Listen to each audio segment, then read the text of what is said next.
Hello. It is Wednesday evening. I graduated today. It was a morning graduation, so I had to leave home pretty early to get there and collect my gown and do all of the graduation things on time. I didn't want to go yesterday. I got myself into a right little anxious brain because I didn't want to go, and I feel like it's done. I'm relieved it's done. That is the biggest thing I feel right now. I'm relieved it's done. Would I do it again? I don't know. Maybe if I get to the point where I finally get this PhD that I'm determined to get, I might graduate for the PhD. There were a couple of PhD students graduating today, and I just felt like I wish I was you. I wish that was me. And I feel at that point I'll feel satisfied. Right now, I feel like I'm only halfway there. But yeah, so I'm glad it's over. It was so cold. We graduated in a cathedral, and it was only like 2-3 degrees outside, and it was freezing. I was so cold throughout the whole ceremony. My feet were so painful. My hands were cold. My whole me was just cold. I was just shivering. When it was my turn to go on stage, I was shaking so hard. I think I was shaking partly because I was really cold and I was shivering, and also just from anxiety. And I felt like someone was going to ask me if I was okay. The problem with it being January is you couldn't really dress that nicely because it was cold. So I had my cardigan on underneath my gown, so it looks a bit odd.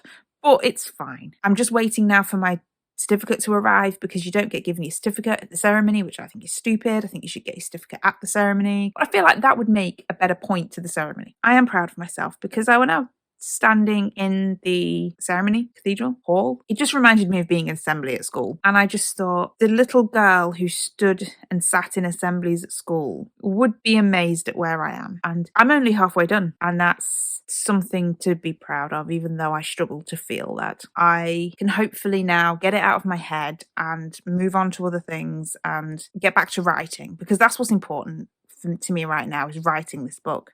I'm going to do some writing this evening. On with the future. Obviously, my goal this year is to get as close to being financially, physically free as possible. And part of that is because I want to go and do another master's degree. I want to do a master's degree in English literature. At the minute, that's what I'm thinking, because I'm not sure whether I want to do my PhD in creative writing in English or in a mixture of both. At the minute, I'm leaning towards maybe a mixture of both. That's part of my goals. That's part of my goals for the next few years. Get back to being a student, because that, above all, I think I've said before, is what I love. I love being a student. I love learning. I love achieving. I'm going to eat and then I'm going to write.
It is Saturday and it's the end of my week off, and I realised that my writing background completely changed and I didn't even say why. So I decided to set my desk up again because I missed it. I missed having the extra monitor. I was trying to manage just on my laptop, just writing on my little dining table and on my lap desk in my bed, and I just found I was just getting not as much done as I wanted to do. So here it is. Here's my desk. Pretty basic. So this is where I'm now writing. I've got my Kanban board on the wall up there. See my grumpy spudge just on the corner. Yeah, so this is where I'm writing now.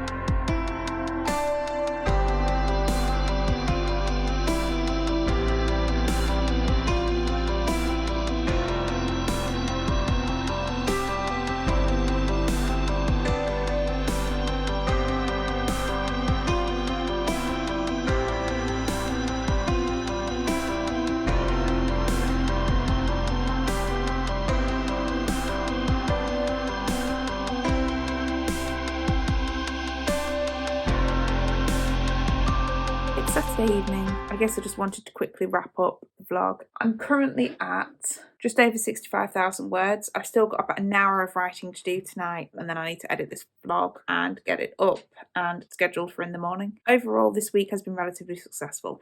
I have written 20,000 words this week, which, even though my goal was 70k, I've hit 65. And there's a tiny possibility I might hit 66 tonight if I can get myself unstuck, which is why I'm recording this, because I'm stuck. I did just want to also mention, because I haven't mentioned, because I've done a rubbish job of vlogging again this week really, that I finished Perks of Being a Wallflower Monday, I think. Yeah, it's okay. It's not a book that I would say is one of my absolute favourites. It's not something that I would say I found deep meaning in. I think the main character was interesting, Charlie. I still think he's written as if he's neurodivergent. And I started Miseducation of Cameron Post. I am liking this one more. My prediction was right, and I am liking this one more. And I think it's just got to do with the fact it's a female protagonist. And there's something about the atmosphere of this book. It's very American, southern, sultry summer type vibes. I haven't read Where the Crawdads Sing, but it's making me think of that book, because that's how I imagine the vibe of that book to be. I'm enjoying it so far. I'm about halfway through. So it's about a girl growing up in 90s conservative America, religious America, Christian America, and she is gay. She likes girls, and that is not a good thing to be in 90s Christian conservative America. She inevitably gets discovered and consequences happen, and I'm just to the consequences, and I think it's going to be really interesting. I think reading something like that is like, you'd like to think that this sort of thing doesn't happen anymore. But I wouldn't like to say that. I suspect that it probably does. So that's my reading. So I've finished a book. I have written 20,000 words. I have filmed, well, I outlined and then I filmed my video about why I'm indie publishing. I also filmed a TBR video this morning because I think I might start doing maybe monthly TBRs. I haven't got as much done this week as I wanted to, but then I never do. And I always find that if I set the bar high for myself, it encourages me to keep going. So I'm going to do a bit more writing. I'm currently watching a replay from some sprints from the Hot Breathings writing community Facebook group, sort of help with the motivation. I am obviously over halfway in the story now, and I am so in it. Yesterday I spent 8 hours writing, with breaks in that, or 8 hours focused on the story, and I can't even describe how much I love being back in this world, how much I love writing this story. I've just basically destroyed my character's life, I've just broken her heart essentially, and that was fun, which is rather mean, but it was fun. But it's all in the service of a greater story. I'm going to go back to writing and trying to get myself unstuck, and that's it for the week really. So this will probably be, well, it will be, this will be the last talking bit. So if you like, subscribe if you want to, and I will see you next week with another video.